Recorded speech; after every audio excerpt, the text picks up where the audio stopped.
국민연금이 항상 논란의 중심이었죠. 이 국민연금을 올리냐 마냐 이것 때문에도 말이 정말 많은데, 지금 이제 국민연금 보험료율을 지금 22%까지 올려야 된다고 지금 되게 주장을 하고 있어요. 국민연금 보험료율이 22% 오른다? 애초에 이 뭐 국민연금을 얼마나 받는지도 모르시는 분들이 있을 것 같아서 차근차근 좀 알아보려고 합니다. 자, 일단 국민연금 보험료는 현재 지금 9%를 지금 부과하고 있습니다. 우리가 예를 들어서 월급이 300만 원이라면은 여기에 대해서 9%를 떼가는데, 다행히 직장인들 같은 경우에는 근로자와 사용자가 5대5로 분담을 하죠. 즉 회사에서 절반을 부담해준다는 뜻입니다. 회사가 50%를 부담하기 때문에 우리는 이제 4.5% 부담한다고 보시면 되죠. 그래서 월급이 300만원이라고 하면은 300만원에 4.5%인 13만 5천원이 국민연금 보험료로 이제 납부가 되는 거예요. 이게 뭐 작은 금액 같지만 1년이면은 162만원이고 이게 또 무시 못할 그 금액이라고 할 수 있습니다. 근데 문제는 지금 9%였는데 국민연금 보험료를 22%까지 올려야 된다라는 말이 나오고 있습니다. 이게 뭔가 봤더니 이제 한국보건사회연구원이라는 데가 있어요. 국가에서 그런 뭐 연구 같은 거 용역 받아서 이제 보고서 제출하는 그런 일을 또 하고 있는데, 이번에 22%까지 올려야 된다라고 주장을 합니다. 22%면 얼마냐면은 이제 월급 300만 원일 경우에 31만 5천 원이에요. 지금보다 18만 원을 더 내는 거죠. 즉 18만 원에 임금 감소를 체감할 수 있다. 아니 근데 9%에서 22%는 너무 많이 올리는 거 아닌가? 물론 뭐 한 번에 올리진 않겠죠. 한 번에 올리진 않겠지만 22%까지 올린다고 했을 때 분명히 체감하는 임금 감소는 확실히 느낄 거예요. 그럼 왜 이걸 지금 올리려고 하냐 봤더니, 그러지 않으면 우리가 지금 국민연금이 다 고갈된다. 아시다시피 지금 2040년부터 국민연금이 적자가 시작이 되고 2055년이면은 아예 싹 다 영원 고갈이 된다고 합니다. 지금 이만큼 심각한 순간이에요, 이 국민연금 같은 경우에. 그러니까 OECD에서도 이 보고서를 냈는데, 대한민국 너네 국민연금 보험료를 매우 낮다, 실제로 이렇게 말을 하기도 했어요. 무슨 근거로 그렇게 말을 하냐 보면은 OECD 회원국의 평균 보험료율이 18.2%예요. 한국보다 2배가 더 많은 거죠. 그러니까 우리나라에서 국민연금 9% 받는 것도 사실은 월급에서 무슨, 야 국가에서 그만큼 떼가 할 수 있는 부분인데, 외국이랑만 딱 비교해봤을 때 다른 거 다 제치고 국민연금만 봤을 때 18.2%면은 우리가 좀 어느 정도 좀 낮게 내고 있었구나 라고 생각을 할 수가 있죠. 실제로도 그랬던 게, 국민연금이 1988년에 이제 3%였고 93년도에 6%, 그리고 98년도에 9%까지 왔는데, 이때 9% 된 이후로 2023년 기준으로 25년 동안 한 번도 인상이 된 적이 없습니다. 그러니까 거의 그냥 이제 20세기 말에 이제 국민연금 보험료율 9% 정해놨던 게 지금 21세기 와서 한 번도 개정이 안 됐다. 이 정도 보면은 진짜 거의 올릴 때가 되지 않았나 싶은 거죠. 그래서 아까 말했던 것처럼 보험료율을 뭐 9%에서 22%까지 한 번에 올리는 게 아니라 뭐 여러 가지 안들이 있습니다. 뭐 매년 0.5%포인트씩 올리자부터 뭐 3년마다 1% 올리자, 그쵸, 9% 15% 도달점이 이때쯤 되는 걸 예상을 하면은 결국에는 기금 소진 시점이 뭐 69년 72년 늘릴 수 있다. 그러니까 웃긴 게 뭐냐면은, 지금 저출산 고령화가 계속되니까 낼 사람은 줄어들고 받는 사람이 많아지는 구조잖아요. 아무리 우리가 지금 보험료율을 1%니 2%니 올려도 어쨌든 고갈이에요. 어쨌든 고갈이다. 근데 고갈되는 시기만 늦어지고 있다. 어떻게 보면은 보험료를 올리는 것도 이게 근본적인 해결책은 아닌 것 같기도 해요. 이게 또 보면은. 그래서 국민연금 월 수급 금액 구간별 현황에서 보면은 최저 20만원부터 한 180만원까지 있는데, 보통 이제 한 30만원 수준에서 많이 받는 것 같아요. 점점 줄어드는 구조. 그래서 국민연금으로 우리 노후 준비가 가능할까 지켜보면은, 국민연금 월 평균 수령액이 2021년 기준으로 56만원이라고 합니다. 그러니까 여기에 이거의 평균이 56만원이라는 수준이죠. 근데 50대 이상의 사람들, 부부들이나 개인한테 적정 생활비가 얼마일 것 같냐라고 했을 때 통계 나온 게 월 277만원입니다. 사실 엄청 또 많은 숫자는 아닐 것 같아요. 277만원인데 국민연금으로 받는 게 얼마? 56만원이다, 평균이. 이거의 갭을 우리가 지금 따라가기도 벅찬데, 심지어 이것도 지금 고갈될 수준에 놓여있다. 암울합니다. 그쵸? 결국에 국민연금을 올리지 않으면 안 되는 이유가 뭐냐? 아까 말했듯이 저출산으로 국민연금을 낼 사람이 없어지고 고령화로 받을 사람은 많아지고 있다. 결국 어떻게 되냐? 국민연금 이만큼 쌓이다가 어느 순간 하더니 2055년에 기금 소진된다. 그러니까 생각을 해보세요. 왜 젊은 층이 빡돌 수밖에 없냐면은, 2023년에 30세를 한번 기준으로 놓고 볼게요. 30살 정도면은 이제 막 사회초년생으로서 직장생활 시작하면서 나 원하지도 않는데 국민연금 막 9%, 4.5%씩 따박따박 내고 있는 거예요. 그렇게 30세부터 꼬박꼬박 국민연금 냈더니 2055년이 몇 살이에요? 62세.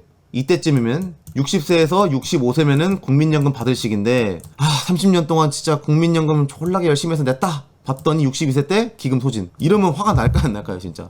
내고 싶지가 않을 거예요. 그러니까 결국에 지금 청년 세대는 지금 돈만 내고 노후에 받으려고 봤더니 야 우리 고갈됐는데 그럴 바에는 국민연금 안 내고 안 받을게 이러고 말지. 내고 나중에 못 받는 거는 사실 진짜 이거 너무한 거 아니냐고 말 나올 수밖에 없는 겁니다. 그래서 실제로 막 인터뷰한 거 읽어보면은 이걸 왜 의무로 내야 되는지 진짜 이해가 안 가네요. 월급 내역 볼 때마다 화가 납니다. 왜냐? 4.5%씩 뜯어가고 있거든. 원하는 사람만 내던지 법 개정해라. 젊은 사람한테 뭘 강요하냐. 연금 해지하고 각자 돈 돌려주세요. 내가 낸 돈 돌려받을지도 모르는데. 노후는 제가 알아서 준비하겠습니다. 이게 대부분 젊은 사람들이 생각하는 입장인 거죠. 그래서 인터뷰도 해봤어요. 이게 설문조사도 해봤는데 국민연금은 청년에게 유리한가 불리한가. 불리하다가 약 70%. 뭐 모르겠다. 중립 30%. 유리하다라고 쓴 사람은 왜 4.3%인지 모르겠는데 이 4.3%의 의중은 뭘까요? 그러니까 국민연금이라는 게 약간 결국에는 어쨌든 국가가 책임져 준다라는 생각이 있기 때문이라고 저는 생각을 하거든요. 나중에 돈을 낸 거보다 더 받을 수 있다라고 생각하면 유리한 거고 나중에 돈을 못 돌려받는다라고 하면은 당연히 불리한 거겠죠. 그래서 우리나라 지금 90% 이상이 이거 불리한 제도다라고 어떻게 보면 생각하고 있다라고 볼 수 있을 것 같아요. 그래서 그런 말도 많이 있습니다. 이 국민연금은 폰지 사기다라는 말을 많이 하죠. 이 폰지 사기가 뭔지는 대부분 아실 거예요. 이 비즈니스 모델이 있는데 이 모델로 돈을 버는 게 아니라 새로 들어오는 사람이 내는 이 회원비로 돌아가는 구조예요. 그래서 이만큼 회원비가 모였다. 이만큼 떼서 기존 회원한테 주고 남은 걸로 또 유지하고 새로운 사람 돈 더 들어와. 이 돈으로 유지하는 게 바로 폰지 모델이죠. 만약에 새로 들어오는 신규 가입자가 없다. 바로 무너지는 구조가 이 폰지 모델인데 어떻게 보면 저출산 고령화가 폰지랑 똑같아요. 고령화로 받아야 될 사람은 많아지는데 저출산이죠. 들어오는 돈이 떨어질 수밖에 없습니다. 그러니까 2055년에 고갈되면은 망하는 것밖에 없는 건데 이거는 뭐 하나의 국가 주도의 폰지 사기다라는 말이 나올 수밖에 없는 거죠. 재밌는 기사가 하나 있었는데 국민연금이 지금 한 750조를 굴리고 있거든요. 근데 그때 한번 2020년 기사인데 운용력 4명이서 마약을 했다. 당시에 욕을 많이 했죠. 아니 국민들의 지금 노후가 달린 이 돈을 노후 자산을 니들이 지금 마약을 하면서 돈을 굴린다고? 니네 미친 거 아니야? 막 이렇게 되게 욕을 많이 했었는데 반대로 이제 웃긴 말이 뭐냐면은 야 마약을 할 만하다 막 이런 말을 하는 거예요. 왜냐면은 기금 운용의 수익률이 1%포인트만 떨어져도 고갈 시점이 5년 앞당겨진다.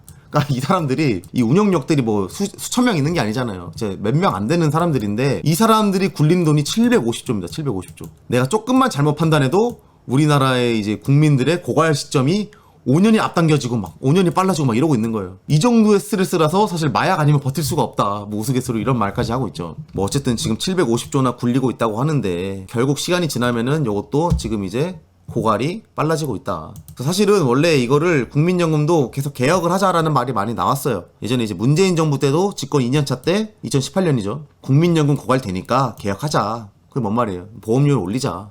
올려서 뭐 더 내는 사람 더 어떻게 더 내게 만들고 뭐 받는 시기 늦추든 말든 뭐 어떻게 좀 하자 조정을 하자 이런 걸 지금 말을 하고 이제 좀 개혁을 했어야 되는데 결국 국민들의 반발도 좀 있었겠죠. 좀 이제 여론을 보고 국민 눈높이에 맞지 않다는 이유로 유야무야 됐다. 그래서 그 지금 이 부담감이 누구한테 넘어갔느냐? 지금 뭐 윤석열 대통령한테 왔죠. 과연 이번엔 할 것인가? 그래서 윤석열 대통령이 어쨌든 이 국민연금 개혁 자기가 하겠다라고 또 말을 했어요. 그래서 과연 이것도 지금 유야무야 되지 않고 잘 될까? 국민연금 보험료 올리면 어떻게 돼요? 젊은 층한테 욕먹죠. 아니 우리 이거 나중에 받을 수도 없다는데 이거 지금 뭐 보험료를 또 올리고 있냐라는 것도 되고 개혁 아니 아마 그럴 거예요. 지금 더 내고 그리고 60세부터 받는 거? 아니 70세부터 받자. 더 늦게 받자라고 아마 할 수밖에 없을 거예요. 당연히 젊은 층 반발이 있을 수밖에 없고 안 올리면 어떻게 되냐?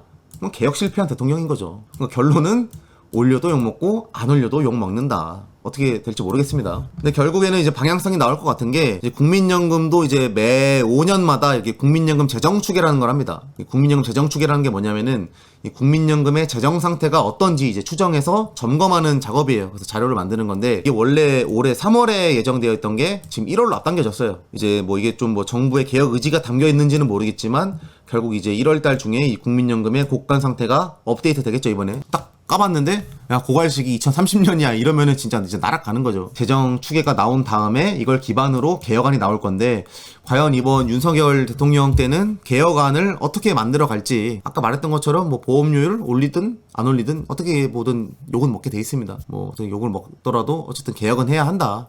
앞으로 좀 상황 지켜보면 될 것 같습니다. 끝.